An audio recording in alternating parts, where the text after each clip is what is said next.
来继续来看新竹市东区一栋社区大楼，顶个月26号的深夜火烧厝，有2位消防员来殉职。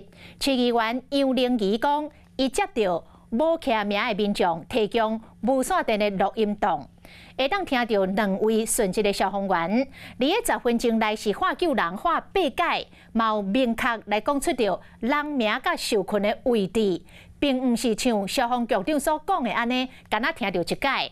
但是无人插伊，而这个敏感的时刻，是一个泄密，把这个无线电的通讯内容流出去。消防局已经报案要来查，结果杨玲仪议员是直接跳出来讲：“我就是上大的泄露秘密的人，要告去告。” 几天前，新竹东区的社区大楼发生着火灾，迄阵造成900住户掉伫内底，2个消防员殉职。如今火灾当时，无线电的对话被公布。金山立新跟永生受困在楼梯间，5间请勿暂停，金山立新跟永生呼叫受困在楼梯间，金山立新跟永生受困在楼梯间。内的同仁请保持冷静，告诉我你的位置。金山立新跟永生受困在楼梯间。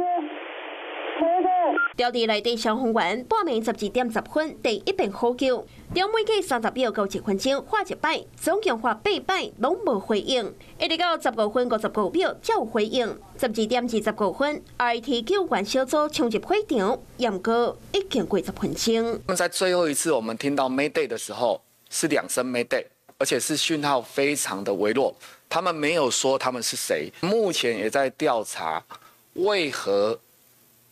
管制站管制站没有他们的一个名字。这个同仁，他们确实是有表明他们的身份以及他们受困的位置，他们是不在这个管制板上的。那这个是市政府应该要来说明清楚的。虽然接讯的时阵，消防局表示原因拢在调查，严格录音档又告被公布，消防局报警要调查。 议员杨玲仪直接伫辩称讲：“我就是漏泄秘密的人。2个人无提管制名单，无线电信号，感情真无好。